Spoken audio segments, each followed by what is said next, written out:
Bonjour, c'est Anne-Sandrine Di Girolamo au micro des Ondes de Limo, le podcast immobilier attentif et curieux. Rejette l'opinion et tu seras sauvé. C'est l'empereur Marc Aurèle qui donne ce conseil encore d'actualité malgré les siècles qui se sont écoulés dans ses Pensées pour moi-même. Rejette l'opinion, c'est-à-dire rejette les conjectures de toutes sortes qu'on te soumet constamment et fais-toi un avis personnel. Alors vous me direz quel est le rapport entre ce vieil empereur romain et Jean-David Lépineux, cofondateur bien connu d'Opinion System. Eh bien, à mon avis, c'est le bon sens. Le bon sens d'un dirigeant à qui j'ai posé quelques questions, et en particulier celle de savoir comment un agent immobilier peut ou doit se démarquer des autres. Tout de suite donc, Jean-David Lépineux au congrès FNAIM 2022. Jean-David Lépineux, bonjour. Et bonjour. La période est difficile, alors on parle parfois de crise à venir pour les agences immobilières, encore que, est-ce que c'est vraiment une crise ? Bon, là n'est pas la question pour nous aujourd'hui. Dans ce contexte, est-ce que ne pas être un agent comme un autre sera l'unique moyen de perdurer et de survivre ? Alors, si j'avais à répondre à cette question, alors je suis pas en tout cas moi j'ai du recul sur l'immobilier pour l'avoir pratiqué pendant plusieurs années. Je dirais que ne pas être un agent immobilier comme les autres. Déjà une première chose, c'est de ne pas écouter surtout tout ce qui se dit. Oui. Voilà, je trouve ça incroyable. Moi, ça fait maintenant plus de 25 ans que je suis dans cette profession. J'ai pratiqué pendant 12 ans. Opinion System a 12 ans aussi. Et il y a une chose qui est assez indéniable, c'est que vous avez un effet levier d'un buzz qui part, où tout le monde va dessus, systématiquement. Et c'est ce que j'appelle, moi, la façon dont je le définis, un biais cognitif. C'est ça. Voilà, on est complètement dans un biais cognitif. On développe une espèce de croyance qui est incroyable sans jamais vérifier. D'ailleurs, j'ai une anecdote là-dessus pour vous.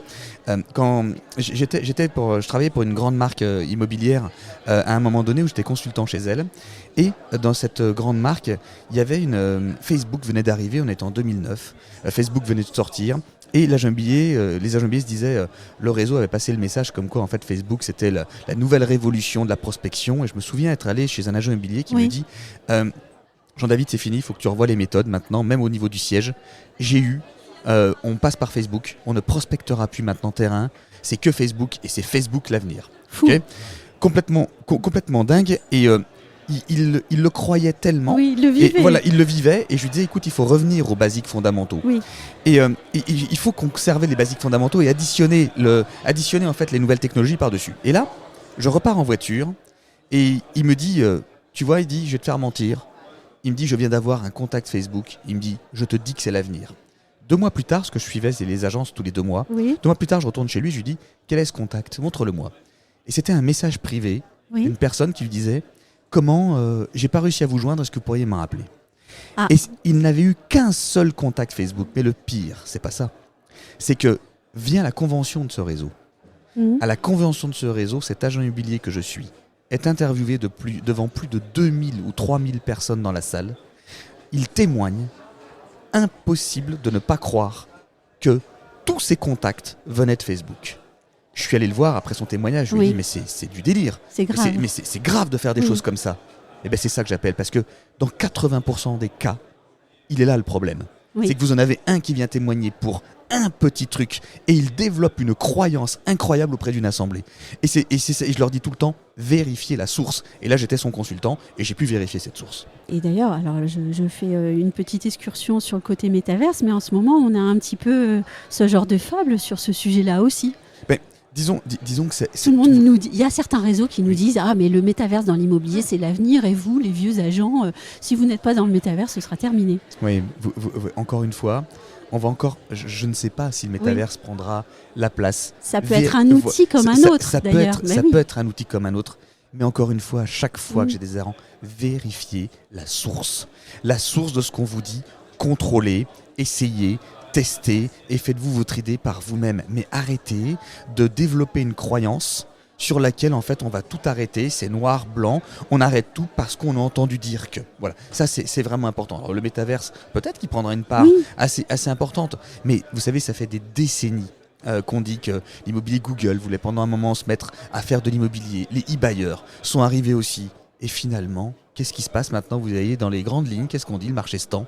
tout au retour aux basiques fondamentaux. Et c'est quoi les basiques fondamentaux? Un cœur, des bras, une tête? Eh bien, c'est ça un basique, Oui. un basique fondamental, c'est de retourner voir, d'arrêter de croire qu'en fait ces prospects vont arriver par SMS. Oui. D'accord, en étant devant chez eux, arrêtez de croire qu'en fait il va y avoir des estimations qui vont tomber sur le numérique et puis vous êtes dans votre agence et vous allez vivre que de ça. C'est déjà ça, c'est de retourner au contact client, ce qu'on dit, de se faire connaître, reconnaître, parce que finalement c'est ça le métier d'agent immobilier, c'est de respecter des basiques. Quand on additionne le numérique à travers tout ça, on fait un carton, mais à partir du moment où on ne respecte plus les basiques et qu'on a un biais qui nous fait partir que sur le numérique, là on est en danger.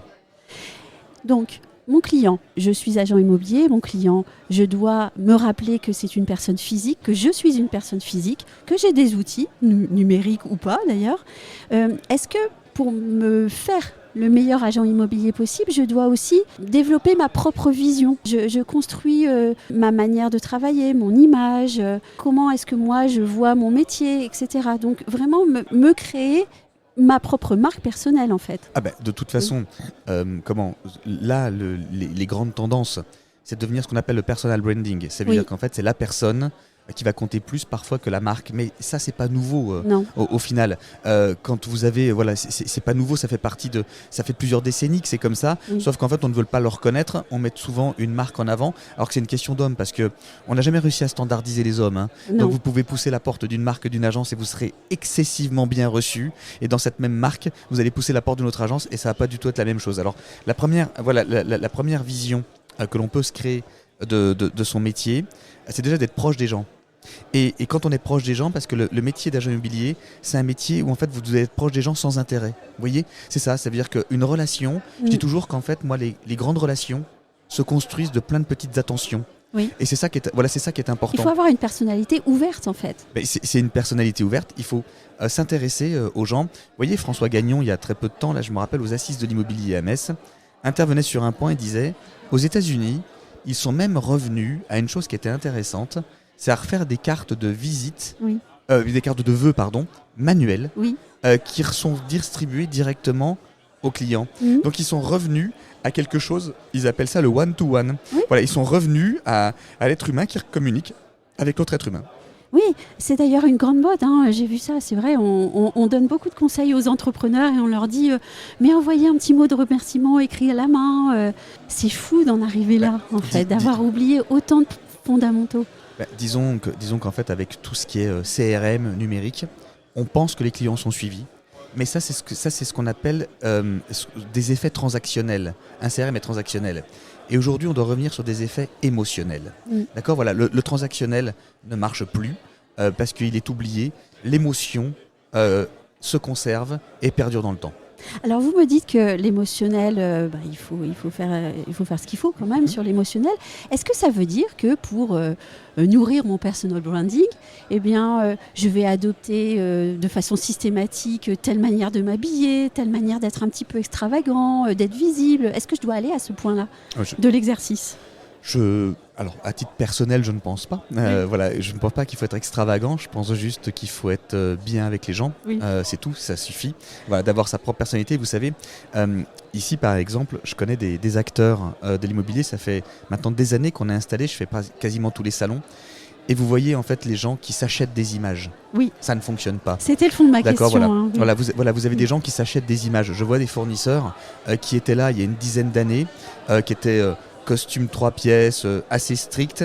Et puis aujourd'hui, on leur a dit « Hey gars, il faut être cool ». Et donc en fait, ils mettent une chemise avec un pantalon puis une paire de baskets. Mais ça leur va pas. Ça ne leur va pas parce que ce n'est pas leur ADN. Donc j'ai envie de dire, les gens restent comme ils doivent être.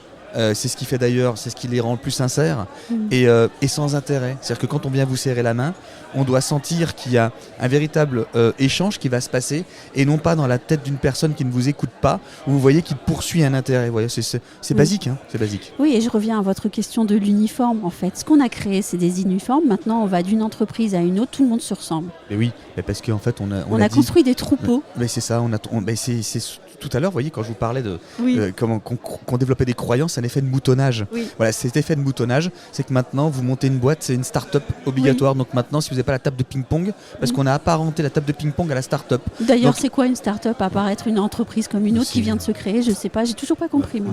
Mais, une start-up. Voilà, une start-up, on a l'impression que c'est de 3-4 geeks qui sont cool, qui ont développé quelque chose sur le web, qui va fonctionner tout seul, ils sont complètement détachés. On veut donner une apparence de gens très cool, vous voyez, voilà, un peu complètement à part, voilà, complètement à part les codes vestimentaires qui peuvent venir, et finalement les gens s'achètent ça parce qu'ils pensent que c'est ça, mais c'est pas ça en fait, développer une start-up. Vous voyez, vous voyez des gens qui arrivent. La start-up, dans ma définition à moi, c'est une petite structure qui va démarrer du digital, qui va démarrer sur le digital, qui est plutôt une petite structure, et puis en fait, au bout d'un moment, va devenir une entreprise. Mais elle n'a pas besoin d'acheter un baby-foot, elle n'a pas besoin d'acheter une table de ping-pong. Voilà, tout ça, c'est du théâtre. Oh, puis de toute façon, la plus belle start-up, c'est la fameuse Pomme qui s'est créée dans un garage. Voilà, Celle-là, ça- c'était une vraie pour le coup. Ça, c'était une vraie, puis il n'y a pas de Oui. baby-foot. Hein. Non, et on lui Voilà. a claqué beaucoup de portes avant. Voilà, on lui a Et on claqué. lui a pas dit, tiens, vous levez des millions, mais comme vous êtes géniaux.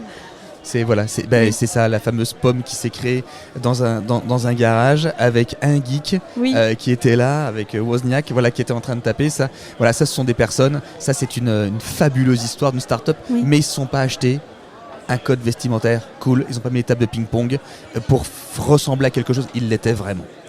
Un grand merci, Jean-David Lépineux. Eh bien, merci à vous. Merci.